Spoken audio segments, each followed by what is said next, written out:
Hello student. तो हमने पिछली वीडियो में acid and base and salt की पिछली वीडियो में हमने स्ट्रॉन्ग एसिड और वीक एसिड के बीच में डिफरेंस किया था और एसिड और बेस की डेफिनेशन की थी। अब नेक्स्ट वीडियो में चैप्टर 2 की एसिड एंड बेस की सॉल्ट की हम कुछ इंपॉर्टेंट क्वेश्चन करेंगे। तो 4 इंपॉर्टेंट क्वेश्चन हैं जो कि बहुत बार बोर्ड में आ भी चुके हैं। तो उनमें से पहला क्वेश्चन है difference between soft water and hard water, और दूसरा क्वेश्चन है कि what are the uses of washing soda and baking soda, और तीसरा क्वेश्चन है कि व्हाट इज़ बेकिंग सोडा और write its chemical name and chemical formula. दूसरा है व्हाट इज़ वाशिंग सोडा, उसका भी केमिकल फॉर्मूला और केमिकल नेम बताना है और प्रिपरेशन भी बतानी है। तो चलिए पहला क्वेश्चन करते हैं। पहला क्वेश्चन क्या है,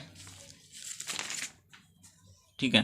तो पहला क्वेश्चन क्या है, इसमें सॉफ्ट वाटर और हार्ड वाटर में क्या है डिफरेंस बताना है।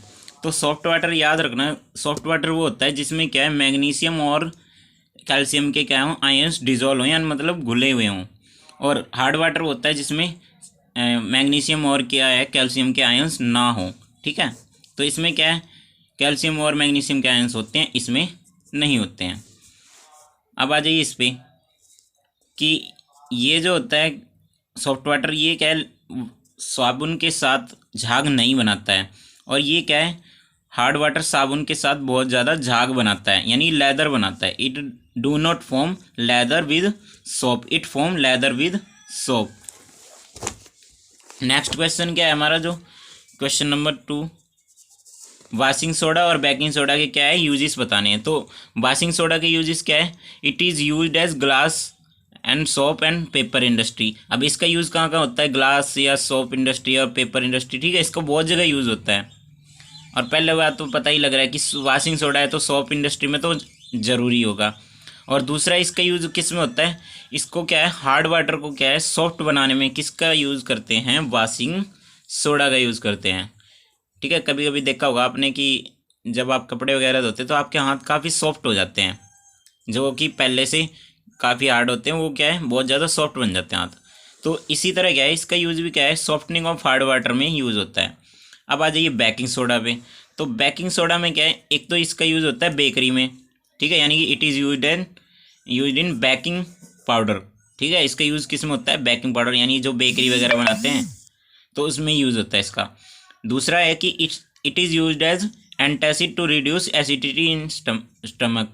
अब आपने देखा होगा कई बार आपको क्या है कि एसिडिटी बन जाती है पेट में, तो उसे कम करने के लिए क्या लेते हैं हम, इनो वगैरह लेते हैं। तो जो इनो में जो डला रहता है उसमें क्या है बेकिंग सोडा होता है, बेकिंग सोडा का मिक्सचर।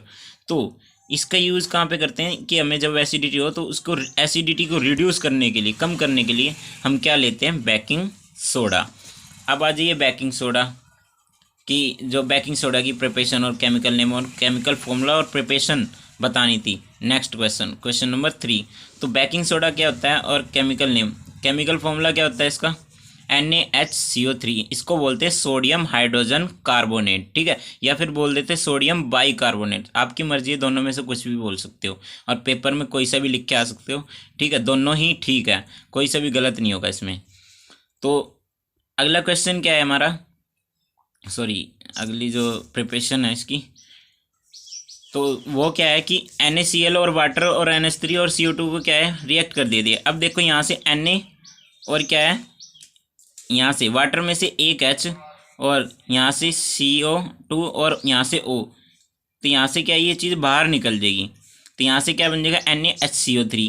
अब जो बच गया हमारा एक NH3 और यहाँ से एक H बच गया, तो NH4 और यहाँ से एक Cl, यानी NH4Cl बाहर निकल जाएगा। अब जो ये हमें ऑब्टेन हुआ इसका नाम क्या है, सोडियम बाई कार्बोनेट, ठीक है, या फिर सोडियम हाइड्रोजन कार्बोनेट। अब आ जाइए वाशिंग सोडा पे। तो वाशिंग सोडा क्या होता है, अब वाशिंग सोडा सिंपल है, आपने अभी भी ऊपर किया है इसका यूजिस, ठीक है। तो वाशिंग सोडा का सिंपल है, किससे इसे ऑब्टेन करेंगे, जब हम क्या है कि बेकिंग सोडा को हीट करते हैं तो उससे क्या है वाशिंग सोडा हमें मिलता है। कैसे मिलता है वो देखते हैं। तो इसका केमिकल फॉर्मूला क्या होता है, Na2CO3 10H2। 10H2 का मतलब क्या है, इसमें वाटर मॉलिक्यूल्स कितने होंगे, यानी वाटर के मॉलिक्यूल कितने होंगे, 10 होंगे। 10 को लिखते हैं डेका, याद रखना है, और 9 को नॉन, ठीक है, ये सब आपने नोमेनक्लेचर में किया होगा मेरे ख्याल से। ठीक है, ऑर्गेनिक केमिस्ट्री में अगर नहीं किया तो मैं आगे वीडियो डालूँगा ऑर्गेनिक केमिस्ट्री की भी। ठीक है, आप उसमें देख लेना।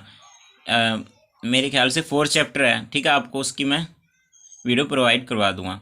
तो सोडियम कार्बोनेट डेकाहाइड्रेट इसका नाम होता है, केमिकल नेम। ठीक है, और प्रिपरेशन कैसे होती है कि वही बेकिंग सोडा को क्या है आप हीट कर दीजिए। जब बेकिंग सोडा को आप हीट करेंगे तो वहाँ से क्या है NaCO3 सोडियम कार्बोनेट बाहर निकल जाएगा। सोडियम कार्बोनेट क्या है बाहर निकल जाएगा। ठीक है, यहाँ से क्या है सोडियम कार्बोनेट बाहर निकल जाए और इसकी रिएक्शन किससे करा दीजिए 10 वाटर मॉलिक्यूल ऑफ H2O से। ठीक है, वहाँ से क्या है Na2CO3 और डॉट 10H2O बाहर निकल जाएगा, यानी सोडियम डेकाहाइड्रेट हमारा बन जाएगा।